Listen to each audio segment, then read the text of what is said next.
Então, assim, se a gente for observar bem, o que acontece? Não vou muito longe. Há um tempo atrás, dificilmente você veria um marginal quebrando um terreiro de candomblé ou de umbanda. Por quê? Porque o imaginário dele estava cercado daquelas entidades e ele teria medo de fazer um negócio desse. Mas hoje o imaginário dele é outro.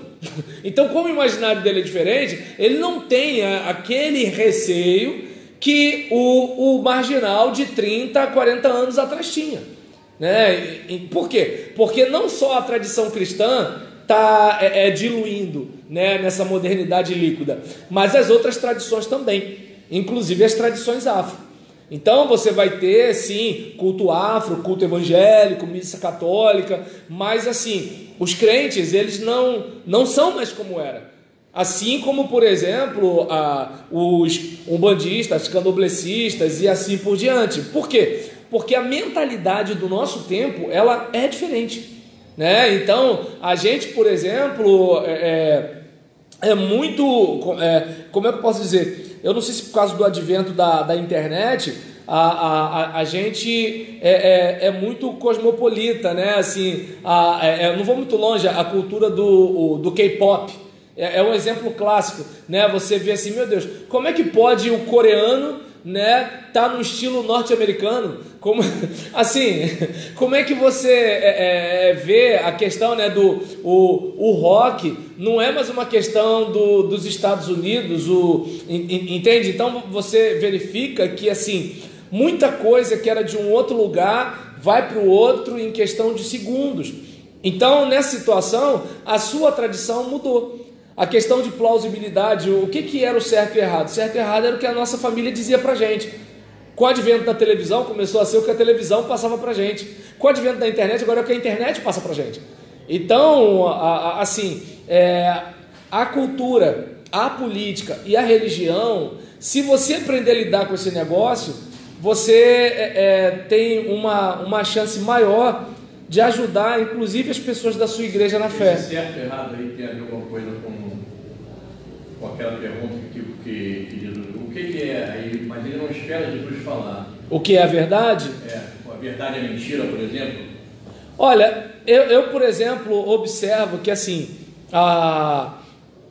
naquele contexto, né, naquele contexto, o mundo não era relativista como o nosso.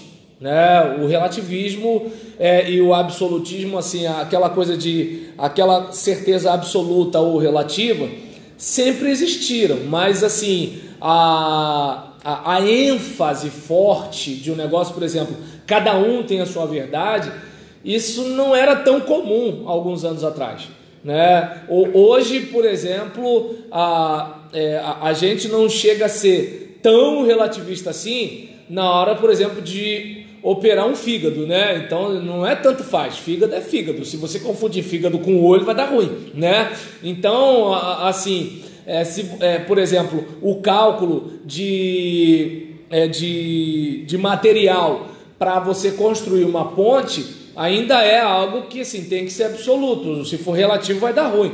Mas agora, na questão de ciências humanas, por exemplo, a gente praticamente não sabe direito o que é o quê. Agora, há um tempo atrás, tinha o seguinte, não, peraí, o que a igreja diz que isso é? O que por exemplo, a família diz que isso é? O que Jesus diz que isso é? Tá dando para entender? Então, eu recebi do Senhor o que também vos entreguei. Então, o que é escrito sagrado? Escrito sagrado é aquilo que veio dos apóstolos ou daqueles que seguiam os apóstolos de perto. Então, como eu falei, citei Oscar Cullmann, né, naquela resposta para a Vânia, de que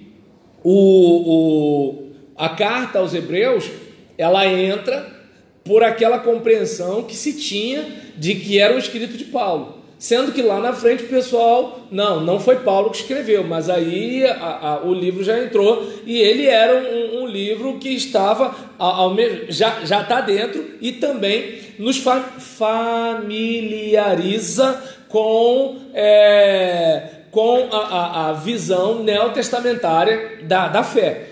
Então, por exemplo, a gente olha para uma situação dessa e percebe que assim, a tradição ela tinha um peso muito forte no passado.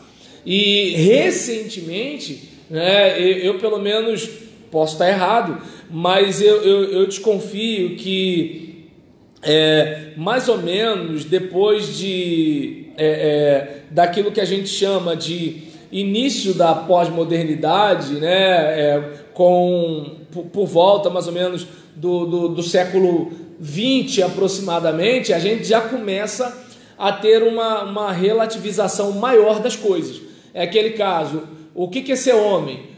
Ser homem é ser isso que você está dizendo, mas o que a próxima geração, como por exemplo o seu filho entende como ser homem, e o que a próxima geração, como seu neto defende que é ser homem, o que a próxima geração, seu bisneto entende que é ser homem. Isso pode depender de tudo do princípio, lá do que eles tiverem conhecimento do que é ser homem. Isso, mas aí, eu não sei se você percebe que nessa situação a gente está dialogando o aparelho político, o religioso e o cultural, né? Então, assim, a cultura vai permeando a igreja, a igreja dependendo da sociedade, porque, digamos, houve um tempo que a igreja ela ficava no centro da vida das pessoas e simbolicamente estava no centro da cidade, numa praça, né? Então, houve um tempo que a igreja ela fazia parte do centro da vida das pessoas.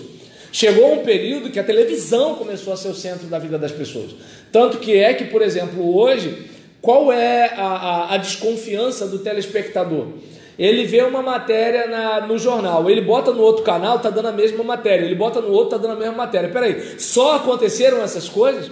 Aí ele vai para a internet, ele percebe que aconteceram outras coisas que por um motivo que ele não sabe, não está passando na televisão. O interesse da emissora. Né? Entende como é que é o negócio? Então assim, mas há um tempo atrás, sem o advento da internet, a gente só tinha televisão. Então o que passava na televisão era o que a gente acreditava. E meu pai e minha mãe geralmente passavam o quê? Olha, novela é mentira, mas jornal é verdade.